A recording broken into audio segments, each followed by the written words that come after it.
Before you see it, you hear it. A low moan building from somewhere beyond the ridge of the horizon. Not mechanical at first, more elemental, like the earth itself exhaling in fury. Then it sharpens into something stranger. A banshee howl threaded through with a reedy, harmonic whistle, rising in pitch and urgency as the angle of dive steepens. By the time a Japanese soldier on a Pacific beach or a North Korean artilleryman in a mountain pass identified that sound, it was already too late. The Vought F4U Corsair was already on top of them. That sound, that haunting, oscillating wail, was not a design flaw. It was not an accident. It was the acoustic signature of one of the most aggressively engineered military aircraft ever built. The wing root intake scoops, feeding pressurized air into an elaborate oil cooling and supercharging system at speeds approaching 450 miles per hour, vibrated at frequencies that cut through the noise of battle like nothing else in the sky. Japanese forces coined a name for it almost immediately: Whistling Death. And in the pantheon of wartime nicknames, few have ever been more precisely earned. This is not merely the story of a fighter aircraft. This is a technical autopsy, a deep dissection of an engineering paradox that became a legend. The F4U. For Corsair was a machine born from contradiction.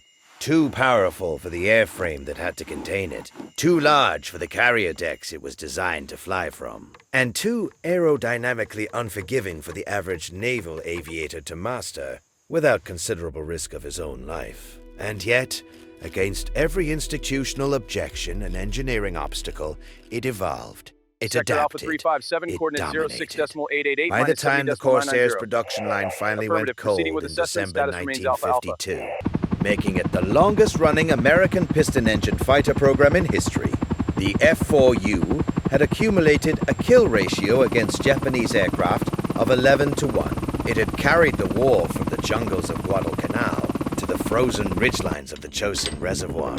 It had served with the United States Navy, the United States Marine Corps, the Royal Navy, the Royal New Zealand Air Force, and a dozen other operators. It had been a fleet defender, a ground attack platform, a close air support workhorse, and a night fighter. And at the center of all those roles, in its most capable and refined expression, stood the variant we are here today to examine in full, the F4U-4. Welcome to Warplane Resolve. Tonight, we pull back every panel, open every cowl flap, and trace every hydraulic line of the bent-wing bird. Before you see it, you hear it, a low moan building from beyond the horizon. Not mechanical at first, more elemental, like the earth itself exhaling in fury. Then it sharpens, banshee howl rising in pitch as the dive steepens. By the time a Japanese soldier on a Pacific beach identified that sound, it was already too late. Japanese forces named it almost immediately, Whistling Death. In the pantheon of wartime nicknames, few have ever been more precisely earned. The Corsair's story begins not with a drawing board, but with an engine. In 1938, the United States Navy issued a specification of unprecedented ambition. They wanted the fastest carrier-based fighter in the world. Not competitive, not adequate. The fastest, the only power plant on the American market capable of delivering that performance, was the Pratt & Whitney R2800 Double Wasp, an 18-cylinder, twin-row radial engine displacing 2,804 cubic inches and producing nearly 2,000 horsepower. For context, the Navy's frontline fighter at the time, the Grumman F4F Wildcat, ran on 1,200 horsepower. Vought engineer Rex Beisel was being asked to build a carrier aircraft around a power plant 70% more powerful than anything currently flying off a deck. The I-2800 was not just powerful, it was physically enormous. And the engine itself was only half the problem. An engine producing 2,000 horsepower must transfer that energy to the air through a propeller of proportional scale. The Hamilton Standard unit specified for the Corsair measured 13 feet 4 inches in diameter, over 4 meters of spinning aluminum on a single-engine aircraft designed to operate feet above the Pacific Ocean. The standard fix for propeller-to-ground clearance is straightforward. Lengthen the undercarriage legs. But on a carrier aircraft, that solution carries a savage penalty. Longer legs must withstand the violent arrested landing loads that slam a fighter from approach speed to zero in roughly 2 seconds. The structural weight required to make long legs carrier-worthy would have consumed most of the performance advantage the powerful engine was supposed to deliver. Long gear is also dynamically unstable under the lateral loads of a crosswind deck landing, an unacceptable risk on a pitching, heaving flight deck. Rex Beisel's answer was among the most celebrated pieces of intuitive engineering in aviation history: the inverted gull wing. Rather than extending the gear legs downward, he bent the wing itself, angling it sharply downward at the root by approximately 23 degrees, then sweeping it back upward at the fold point to a conventional outer panel. This geometry dropped the wing root to the lowest possible fuselage position, allowing the main undercarriage legs to be extraordinarily short, just 9 inches, while still clearing the massive propeller arc. Short legs meant robust lightweight gear, fully capable of handling carrier deck loads. The aircraft's instantly recognizable bent wing silhouette was not aesthetic flourish. It was a direct mechanical consequence of a propeller that was, by any conventional measure, too large for the aircraft it was attached to. The early F-4U, one that emerged from this process, was blindingly fast. The first American single-engine aircraft to exceed 400 miles per hour, but operationally troubled. Poor forward visibility over the long nose, a dangerously stiff oleo strut that caused violent deck bouncing on landing, and an asymmetric stall driven by engine torque led the Navy to initially reject it for carrier operations entirely. The Ensign Killer nickname followed, but Vought's engineers refused to accept the verdict as final.